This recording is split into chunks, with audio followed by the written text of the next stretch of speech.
everyone, and welcome back to the Corey Haim series, reviewing all the movies. We're up to 40. I think this might be episode 40. There's definitely 2 more episodes incoming.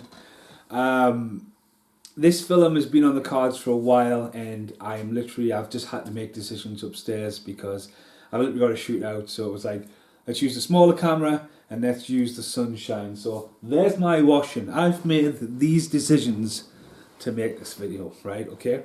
So the movie is Decisions. Now I've had this since it got released, and I have had hell's tears trying to play it. Now it's been a bit of a mystery to me because I've watched this before, maybe it's just the once.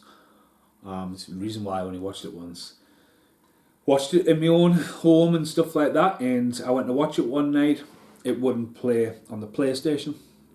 It wouldn't play on the DVD player in the end room. It wouldn't play on the DVD player in the bedroom. It wouldn't play on my laptop. It wouldn't play on my second laptop. And I didn't even want to put it in the editing computer because I watch these while I'm editing mainly. So it's been put off for a while to actually use. So Corey Haim stars alongside a lot of people you've probably never ever heard. And the front cover is brilliant. That front cover to me was like, right, get in. Now this I think comes just after the events of the 2 Coreys. That will be the next one.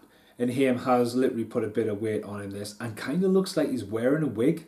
His hair does not look natural. He is trying to have like his hair kind of grown out a bit, but when you see shots from the back of his head, it's kind of like fluffed out.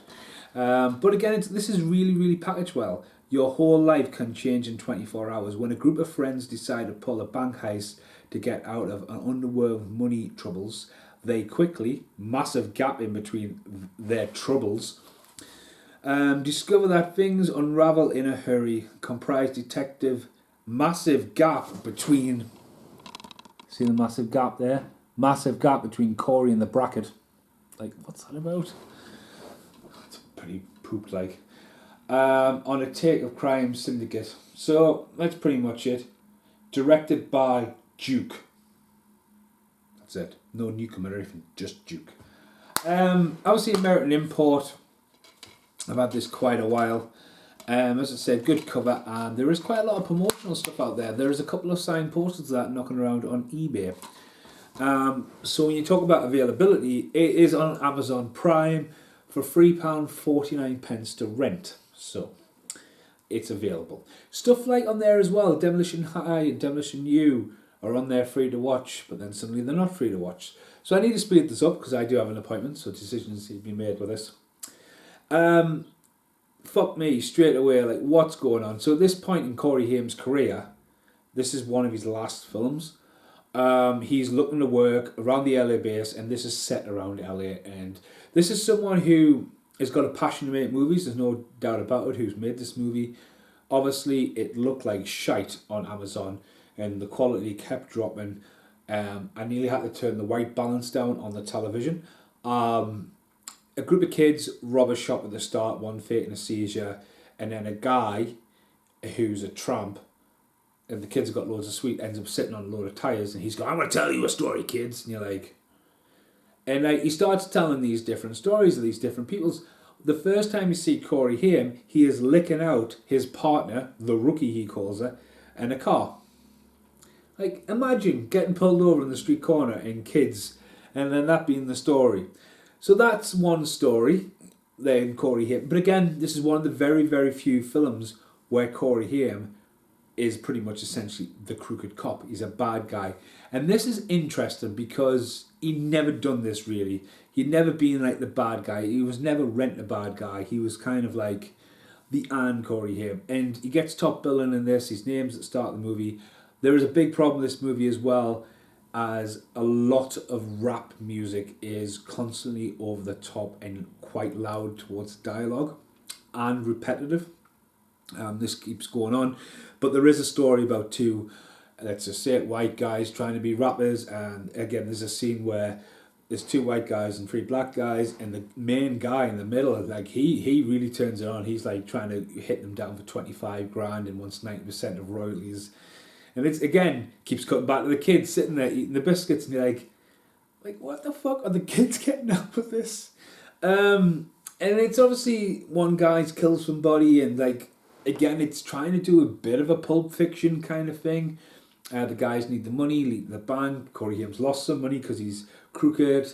All comes back to a guy called Frankie, and it's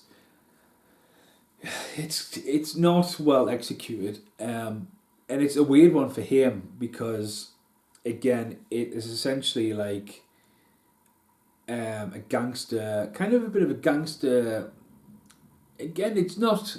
It's sort of like just a gangster movie. It deals with a lot of different ethnic origins, if that's the right thing I'm trying to say, because it's a wide mix of races in this, and again, it's all like looks like it's been quite guerrilla filmed around the LA area and stuff like that.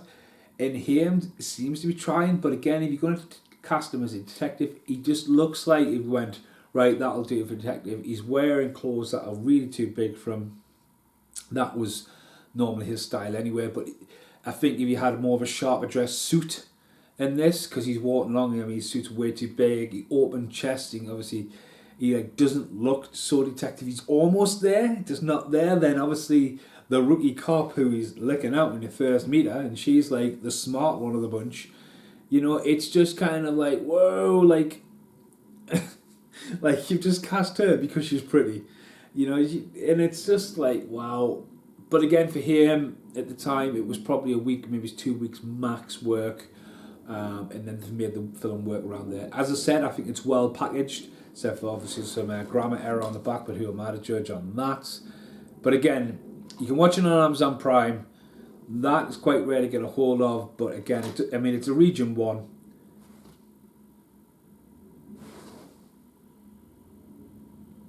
I don't even know what fucking region that is. But yeah, NTSC. So here to 2001, 89 minutes. The black bars at the top and the bottom of the screen are normal. Just remember that. Decisions. See in the outtakes.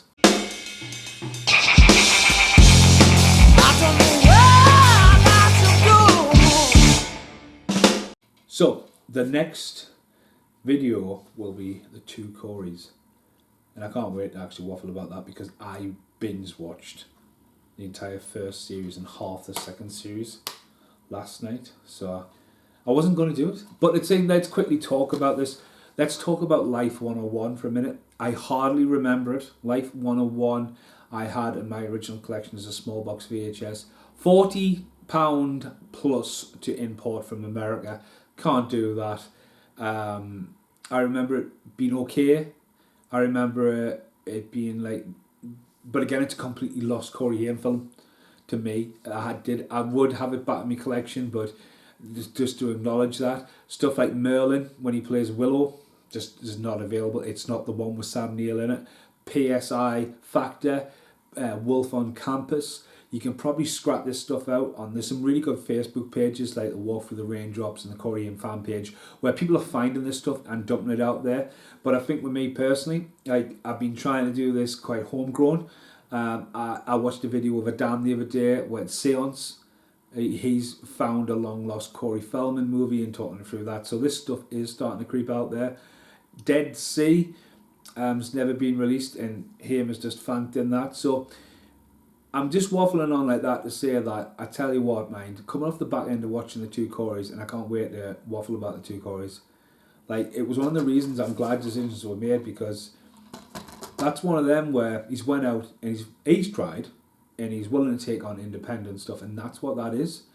I just think now that's another reason why if he was still alive now, I think he would have been rolling it, because there's no pun intended away from Feldman, the comeback king.